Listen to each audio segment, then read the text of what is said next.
If you're a coach and you're looking for more skills, you're going to run across this. How to coach someone through imposter syndrome. Hi, I'm Dr. Paul Jenkins. I'm a professional psychologist. We throw around this term imposter syndrome as if everybody knows what it is. You've probably encountered it before. It's that feeling of, oh, I'm out of my league here. I don't know that I'm completely qualified to be in this space. That's called imposter syndrome. And there are some things you can do as a coach, as a parent, as a leader to help coach someone through that imposter syndrome so they don't get stuck there.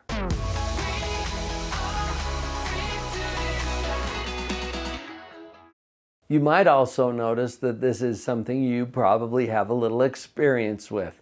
And the reason for that is that it's pretty normal. Normal for people who are going through growth and transition into new, unprecedented for them experiences. We don't feel comfortable there.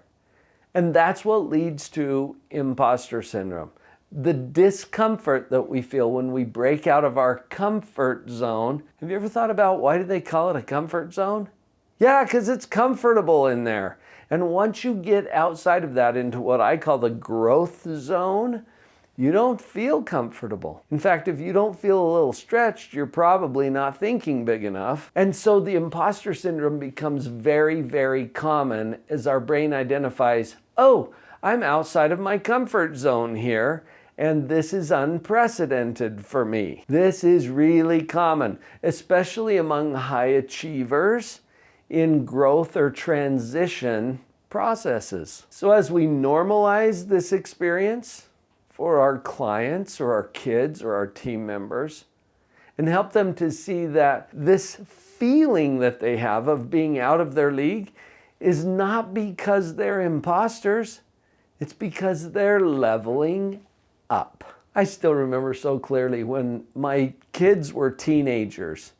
And I remember one of my sons was in there playing a video game, and he's pretty good at the video games, right? And so he's kind of kicking back and he's just enjoying playing the game. And then I hear this tone, this kind of interlude sound from the game that suggests he's leveling up, okay?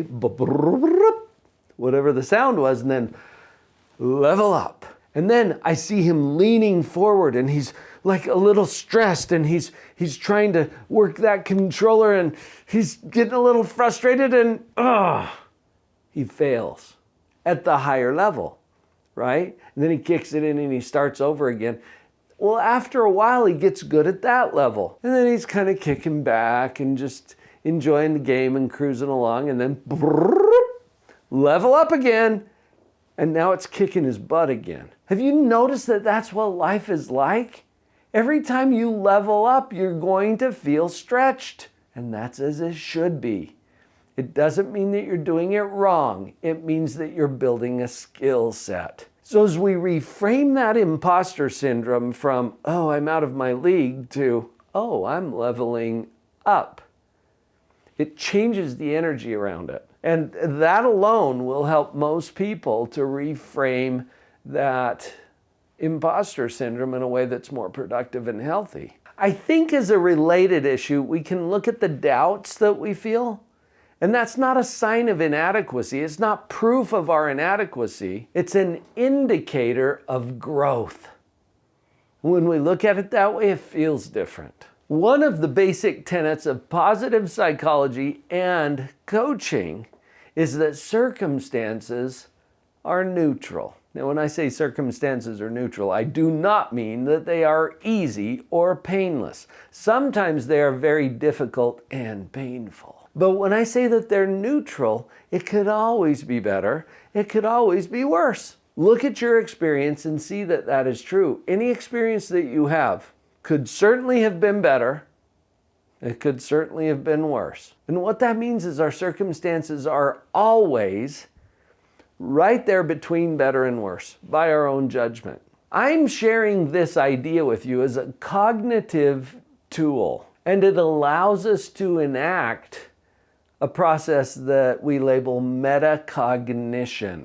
Now, that's a fancy psychobabble word, but all it means is thinking about our own thinking. When we engage in metacognition, it allows us to take a look at our belief systems, at the thoughts that are actually causing our feelings. And most people make this error. When they feel something, especially an intense feeling like fear or disappointment or hate or love, when they feel those intense feelings, they look outside of themselves for the cause of that feeling. This is something that we call the fundamental attributional error, that we attribute our feelings to some external cause. What we know from psychology is that it's our thoughts, our beliefs, our narratives, and our stories that drive our feelings, not our circumstances. That's just the context. And then our story about that circumstance is what creates our feelings. Understanding this and helping others to see the cognitive processes that are going on that cause their feelings is one of the skill sets that we develop as coaches, and it's essential to helping someone through the imposter syndrome, as well as any other cognitive traps that we might create through our own narratives. You've probably noticed this as well, but when we're working with our clients or our children or our teams, they tend to be very harsh in their judgments of themselves and maybe more compassionate toward others. This is another opportunity for us to invite metacognition to think about their thinking. One of the ways that I phrase this sometimes is, hey, if I treated you the way you treat you, would we still be friends? And if the answer to that is no, then maybe you could be a little more compassionate with that one, with you. Another way to invite this level of metacognition is to ask your client or your child or your teammate, how would you advise someone else in your position? Getting outside of ourselves and looking at how we might treat someone else who's having a similar experience can sometimes create a new opportunity for us to practice that same level of compassion with ourselves. In my training and certification programs, I teach another model called the Influence Quadrant, where we learn that it's not about us, it's about the people that we're serving. And there's some psychological power to getting outside of ourselves and serving others. When our focus shifts from what's going on inside of here to, hey, what's going on inside of there? And how can I facilitate and help that? This is one of the fastest ways I know to get out of imposter syndrome and insecurity and anxiety that happens when it's about us. In fact, think about that for a minute. When you feel anxiety, who is it about? It's either about how you feel about yourself or how you think others feel about you. Either way, it's about you. When it's not about you and how you feel is only secondary, when your focus shifts to how other people feel about themselves, that magically, now I say that kind of with tongue in cheek because it's not magic, it's principle. This works every time, just like gravity is always on. This is a principle of human psychology. When we get outside of ourselves and we shift our focus to how other people are feeling about themselves, the anxiety goes away, the judgment goes away, and we're in a position of influence.